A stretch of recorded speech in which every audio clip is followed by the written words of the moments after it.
Hi, I'm Gavin, and welcome back to the S.O.U.N.D Project.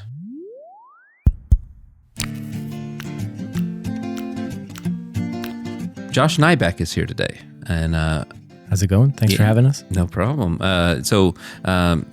We've known each other for quite a while, like probably 3 or 4 years, something like that. Yeah. I actually first got introduced to your work just on Instagram. I saw you guys, some of the cool spaces that you were building, and I was like, man, I need an introduction somehow. And I think we actually first got introduced maybe during the electric field project with Louis Bell. You guys did some gobos for him, and but yeah, I appreciate you being here on the podcast. Oh, absolutely. Yeah. Let's start with telling everybody a little bit about your business and what you do. Yeah. So in a nutshell, I'm a general contractor that I'm fortunate enough to focus on the soundproofing and acoustic treatment of rooms. Mm-hmm. I come from music, so music studios, recording studios, production rooms are typically what we get asked to do. Yeah. But we've done some theaters and some podcast situations and all that. Mm-hmm. And so it was a interesting journey. I started off just helping buddies out, just soundproofing their garage in the house they just built. Yeah. I mean, even since I was a kid, I come from music. I'm a musician, mm-hmm. recovering musician, I should say. And so I'd be in bands and we'd just try to figure out, we found like mattresses and just put them up against windows and, mm-hmm. Slowly found things that worked better and better. Mm-hmm. And so it was just kind of like, always in the back of my mind of what worked and what didn't. Yeah. How I fell into this was, the birth of my second child. I was like, man, I can't be going on tour all the time. Yeah. This is not how I want to be a father. Mm-hmm. Got married and stopped partying. So I'm like, what am I doing out here? Yeah. Except for just, killing time. Mm-hmm. And about that time was when I was helping people out because I did have the tools. My dad was a builder. Okay. So that I think is kind of like this, converging, pasts that made it be what it is today. Okay. But he'd hand me down stuff, and I just had chop saws, I had drill sets, I had weird stuff. So, I always had a pickup truck. Yeah. So that was I think the number one. That was the number thing. You have to have that first. I helped a lot of people move in college. But yeah, so it just became more demanding of my time, and I was having to juggle playing gigs in town, mm-hmm. or deciding to go on the road or build stuff. And there was a couple people early on, Kyle Fair, who's an amazing drummer, that I toured with and been around the country with him, just kind of gave me some free reign to be creative on the carpentry side, mm-hmm. and was able to, take that little extra time instead of making a functional piece of acoustic, material or soundproofing, just putting drywall up in his garage, 1-car garage at the time. He gave me free reign to just get creative. And it really turned into something where I think he posted it, and I think I posted it on Instagram, and mm-hmm. it was just, then 2 people reached out, and then, and it just was exponential. And then, but for years I was doing it out of my backyard. Yeah. Like just, table saw and chop saw. I'd have to break it all down. My kids were starting to walk and play in the backyard, and there was just, materials all over the place. And I was like, man, I really got to figure this out. And it mm-hmm. got to the point where getting a shop was the next step, and it just has grown and grown. Yeah. So it's really exciting to see all the stuff that you guys have done. And we have a lot of conversations on the phone where we start talking about business things, and then it divulges into, about family and just being business owners and things like that. But I can relate to being, getting my start where it was just me, and you're doing everything and you're just trying to make it work. And then now you get to the point where you have to have a team to help you do all this stuff. And it's But yeah, I love to see all the stuff that you guys are doing, and it just seems like the rooms you're doing these days, or even the ones you started off with were great, but like now you should take it to the next level, you know? So Well, thanks, Gavin. Yeah. And unfortunately, the more, as you said, you need people to help you do those things, the less I get to actually do it. right.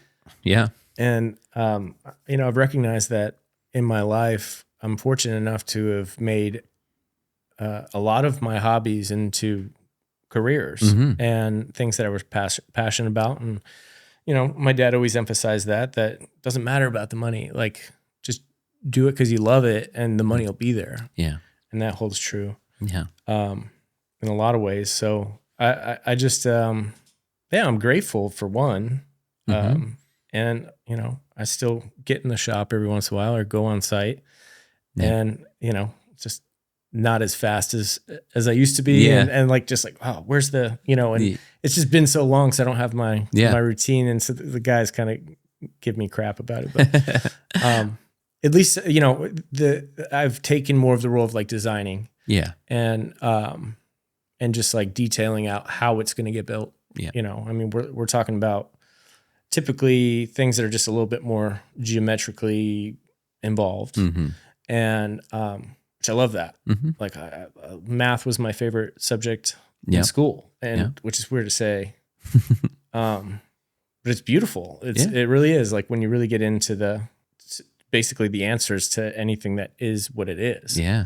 I mean, physics wouldn't exist without math and all those things. So I get romantic about it, but it's one of those things where I kind of started challenging myself. I'm like, oh, it'd be cool if we can make it, do this and that. And then I'm like, I don't know how to measure that. So I learned SketchUp. Yes. And, Google had it on free for years. I just heard that they don't have it available anymore. At free at all? Yeah. I don't think so. I mean, that's what someone told me. Yeah, we use SketchUp Pro, so we're always paying for it, but because we have certain features that we use that aren't available in the free version. But right. Yeah. But I got 2-3 years with the free version, figuring it out and using it to just get, compound angles on things that were not in the physical space yet. Sure. But we had to find at what point things would converge, sure. and it was very helpful. Yeah. And it turned into something where I could then think about it before getting in there. Yeah.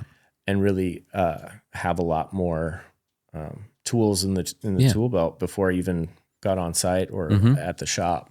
Yeah, we use SketchUp a lot, obviously, for the renderings that we do. We use SketchUp, but then also it's really helpful, obviously, anytime it's a room that's not rectangular. But then when we're doing the soffit-mounted speakers with angled walls, which you guys have helped us out with installing those a lot of times, you got to represent that somehow and put it on plans. But then that's one step of the process. Then you have to carry it out as a contractor, which is not easy. It takes a lot of measure 3 times and cut once, type of thing. Because once the speakers are mounted in a soffit wall, they're set, and it's they got to be aimed in the right location. Yeah, absolutely. And it's those little extra things that we've learned along the way, and we've made mistakes and had to rip them out and do them all over again, and that's part of the growth process. But it's nice to see like the guys that have been with me for many years. Being able to just execute those things on their own. Yeah. And it's been such a cool process to like build a small business and like have like a crew, a squad, like a family. Yeah. Within that. Yeah. And we've all grown in a lot of ways too. So it's exciting. I mean, it's very satisfying when the customer walks in and it's looks great. And I mean, integrating the lighting and all those things that has been a process in itself too. Yeah. Making sure it doesn't buzz when you when you turn the lights on, you don't hear it in the monitors, and isolating the ground and all that stuff. So there was a lot of little things that as we were growing as a company, like I had to have my hands in electrical, like, I'm not a licensed electrician, sure, but I could wire it all up. You know what I mean? Yeah. and I say that confidently. My dad was also an electrician, Sure. you know, so like things I just took for granted knowing at a very young age. Yeah. On like how to change the light switch and little things that some people are intimidated by that. Yeah. Well, I think one of the big things that any contractor, but specifically ones that focus on recording studio building, you just kind of have to be able to be a good problem solver, you know, because things get thrown at you on site. There's like, this isn't exactly how the plans were shown, or there's some change in how it was built, or you realize there's some structural thing you got to get around. But it's like, you can't just throw your hands up and be like, oh, I'm going to stop someone here. else's problem. Yeah, someone else's problem. It's like, you got to fix it. You know, it's just tough. Yeah. You know, you have to have that mindset. Yeah, and melding all those trades, because I mean, I think I've seen it where electricians are like, it's not our problem. Like we did it, the job, you know, and how it looks is not, you know, we're not finished carpenters. Like figure it out. Yeah. And they just walk from that, and that's where it's like integrating all those things is really important, because when you have stretch fabric and the track extrudes and then the insulation and then making sure everything stays up to code in the way that it's still functional and looks nice, and meets the architect's or designer's aesthetic, and then you know, between like it just being functional as lighting or acoustically for the room. Yeah. And like withstands the test of time from being either bumped into or touched or handled. Yeah. So those are like a lot of variables that all have to be basically thought about as we're integrating all the materials, no matter what level. Because we also come in as a sub sometimes too, just for acoustical materials. Yeah. And you know, they have their trades come in and they just plow through it, and then we got to fix some stuff. Luckily, we've gotten our hands dirty with a lot of the other trades. As long as it's cool with the GC we're working under, that's something we're able to do. Yeah. So, yeah, it doesn't scare us. Yeah. I think it's something where, I mean, I'd say the majority of our jobs are actually built by people who haven't built studios before. So when you guys are involved on a job of ours, I have a lot of confidence that and also there's less hand-holding that goes on with that. You know, you've done this before. I'm not having to explain to you what a room within a room is, or what, how isolation channels work, and how you can't penetrate with screws through the channel into the studs or anything like that. It's like, those are all things that you're used to doing. And so that gives us a sense of calm and ease when working on a project with you guys. Yeah. And vice versa, where it's like, these are the plans, this is laid out, this is all very easy to communicate and with the client or the crew or the other subs, whatever, like what's going to happen, even if it never goes exactly as planned, right? There's always, it's just kind of like a, you know, in a perfect world sometimes, but yeah. And being able to adapt, those are very important skill sets that I feel like we developed, and even just on the bedside manner too, you know, just keeping everyone happy and you know, not looking for someone to blame. Right. You know what I mean? It's just, people don't know. Yeah. And that's fine. I mean, and you know, there's a lot to it too, where it's like, yes, having your designs and the plans and the CAD all there is such an immense level up from going and figuring it out on site, kind of winging it, you know, at times. But sometimes that has to happen too on smaller jobs where someone's got a bedroom, or you know, a garage, and just the way things were oriented, and the outside windows and the inside, you know, it's like just making sure that all of those factors can be dealt with in a way, and just you open something up sometimes and you got to figure out a solution. So, Sure. Yeah. I mean, but I will say having plans, knowing that like all of the decisions have been thought about at a high level, acoustically, you know, it takes a lot off of a lot of ease. You know, it makes it easier. A lot of stress off of me. Yeah. Well, that's great. I mean, I think we work really well together on that front. And I'm one thing that I always wonder if do you have any types of projects that you really gravitate towards? Like, is it the bedroom studio, or do you like building out a new construction, or what's your favorite type of project you work on? Yeah. Lately, really just jumping into the, like I like the studio renovation where it's like, you know, all the construction's already done, or what's often happening is like a producer will buy a space and like they have a family, but their situation, like they don't need it soundproof. Sure. So you can kind of really focus a lot of the budget onto the treatment. The aesthetics, a custom desk, just high end finishes. You know what I mean? Instead of sinking, 70 grand or something into their garage just to get it soundproof, you know what I mean? And HVAC and all these things. Yeah. There's a lot less variables because when you try to soundprove something, then the HVAC situation. Yeah, there's a lot of pressure involved in that. And there's so many details when isolating a room. I always tell people that relatively making a room sound good is way easier than isolating it because there's so much construction and attention to detail that you have to have with that isolation piece. So I will say that when people come to us and say, yeah, we don't care about isolation, we just want this place to sound amazing. Right. I'm like, awesome. Let's get started because it definitely also speeds up the process too because construction can take some time. Yeah, and if you do it legit through the city and permits, and it'll take months. Yeah. Yeah, but when they're like, yeah, it's 9 to 5, or my kids get off at this time, and and I don't monitor high or whatever, and that's great. That's so good. It's like it's a good day. Those are the ideal clients and producers. I'd say are my favorite. Yes. Yeah. Where they're like tactile and like kind of like have their brain around a lot of different concepts and can adapt with artists or creating or just like updating software. Yeah. Or like understanding, maybe they have had rooms before and they had acoustic panels. Now they're like, yeah, let's do the real thing. Yeah. And so they're always very involved and have a creative vision too. Yeah. But could explain it. Yes. You know what I mean? Yeah. That's great. They're good communicators.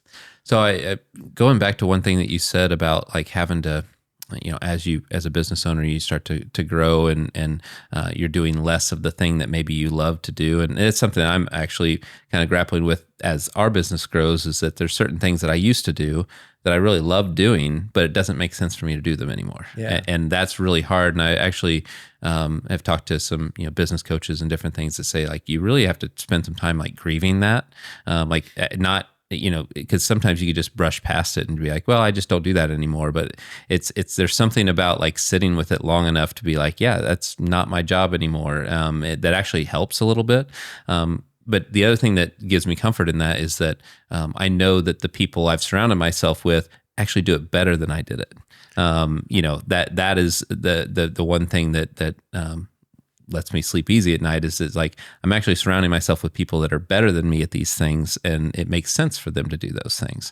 But it is still something that you have to considering you enjoyed it, and it's tough to let it go. Like when it comes to like the layout of facilities, for instance, like how all the rooms interact, and while I speak into that process really heavily with our business, I'm not physically doing the AutoCAD work anymore, right. And not as much as I used to, at least. So yeah, it's I don't know. I'm sure, like we said, we've talked a lot about business and just kind of how that goes, but it's tough, Yeah, I think that brings up 2 points to what I've been grappling with is the stuff that I do enjoy doing and having to let it go and handing it over to someone that maybe isn't better at it, but they're a key part of your team and they need to learn how to do it. Yeah, and they will get better at it. Yeah, and that's hard to sometimes let go. But the inverse is like what you're saying is that they're better than you at it, and they're more equipped or that's dedicated or something. And for me, it's like being vulnerable enough to like hand over a crumpled piece of paper that it's my system. Like, this is how I did it, and like giving it to them. And then they're like, trying to make sense of it. I'll be honest, you open up some of the early CAD packages that I sent clients and I'm like a little embarrassed. I mean, it got the job done and it got the point across, but compared to what we do now, it's a totally different ballgame. Yeah. Yeah. For sure. And, I do send off SketchUps to convey ideas for, specific things, But like seeing your package, I'm like, yeah, I'm not going to sit on layout and put all these things. Like Sure. I'll just fire off a few images and like, get what I'm Yeah. saying? Yeah, Yeah. right. You know what I mean? Well, I think that too, And yeah, I mean, for us with being as detailed as we are, it's mostly because we're not working on every job with someone who's done this before, and so we have to be that detailed. Because there's times we've worked on projects together where we send you like a concept, like, hey, use this diffuser behind the fabric here, or these pegboard surfaces, or whatever, and you're like, okay, I got it. We can make that happen. Versus if it's someone who's never done it before, it's we got to really map out every last detail. So I think you have to look at the client and who you're talking to. And I'm sure with you like showing screenshots, you're actually the one building it. So as long as the client is like, yep, thumbs up, like you don't have to have all of that extra right. detail sometimes. Totally. And that's what I love. And I've been able to bring clients to you guys where I'm like, hey, this guy's almost there. He needs, there's one that I've been talking with Brian with specifically is like, he needs, something with the low mids are just really muddy. And that was just my take on it. And, we should model the room if you guys can, but to like save on resources and for, hopefully a quick turnaround and like less, you don't have to impress this guy. Yeah. Just tell me what needs to happen. Yes. Either in an email or something like that. And it's like, I'll take all that information and just like, make it easier for the client, for you. Yeah. And all that stuff. And like having that, as a possibility is really helpful too, because then I know, so the client doesn't feel like I'm just upselling them on a bunch of, custom wood stuff or whatever. It's like, even if it's off the shelf, like I want the customer to have the space they want. Yeah. Right. Solution. Yeah, exactly. So I want to talk a little bit about one project that we worked on together, which was the Electric Feel Los Angeles location. And that one was really fun to work on because I've known Nick and Danielle from Electric Feel for a long time, and they're some of my favorite people. But they were wanting to do a refresh of their famous studio there. And, when I found out that you guys were going to be doing the job, it was just, again, big sigh of relief. Like, I know they're going to knock it out of the park. And because there's a whole soffit rebuild and, new ceiling clouds, and then the B room completely changed. And, we have that studio tour on our YouTube channel that people can go out and check out. But it's definitely, a big process when you go into a space like that, probably too, with it being a space that so many people knew and loved already. It's a bit daunting to be able to like, okay, I'm going to change it all, but I'm going to make it better, So some of the things that you guys did with all the treatments in there, I think you just did a really great job of making everything cohesive, looking the same, inviting, and I love the ceiling clouds that you guys do with the LED lighting built into that. It's kind of a bit of a signature thing that you guys do. Just really made those spaces what they are today. Well, thank you. Yeah. I mean, working for them is really great. Danielle's such a sweetheart, and she has the highest sense of detail and attention to detail and just material choices and stuff. So when you have someone that sees a vision and you want to meet them there, it's not just like walnut stain from Home Depot on red oak. It's like no, like this is what we're doing. And so rising to that occasion is always really fun. Yeah, and knowing then kind of in my mind, I'm like I know what she would really like. Yeah. If we did it this way and just the finishes and taking those extra steps. And it's a lot of fun. Yeah. So the lighting stuff's always something that everyone kind of gravitates to, like moths. Yeah. Yeah. Right. To the light.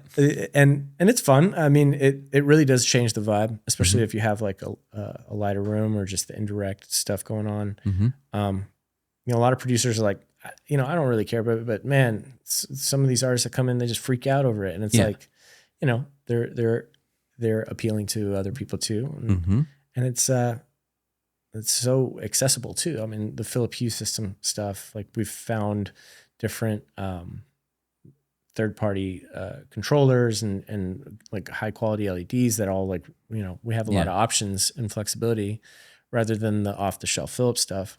which is a great product. And it really has a lot of flexibility just from a smart home perspective and just ambiance. Yeah. So Well, I think that you guys have a similar take the way that we do, like our mission statement being we create rooms that inspire. Like you could treat a room and it wouldn't have to look as good as the rooms that you make, but you do that because you care about what the client thinks and all of that. So I think it's when we work together on a project, I know that the vision that we had for the room is going to match what you deliver, plus it's going to satisfy the customer too. So yeah, absolutely.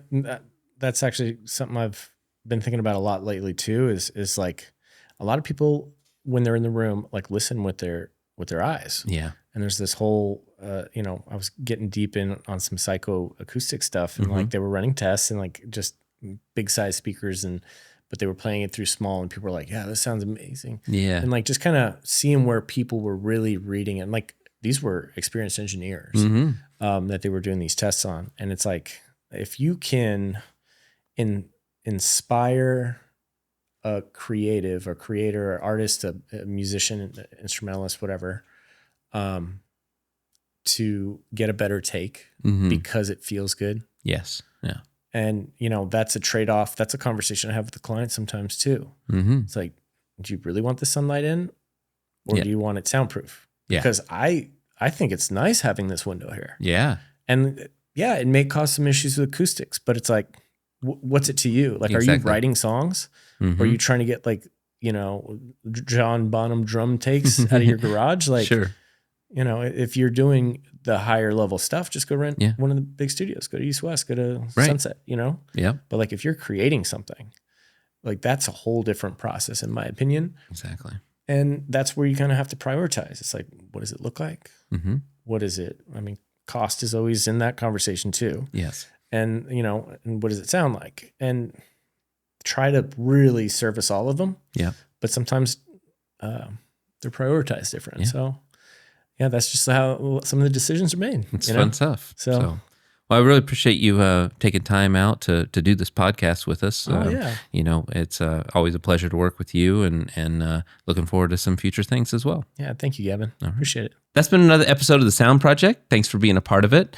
And I'm wondering if you have a preference between either vibe or function in your studio. What's more important to you? Please comment that below and we'll see you next week.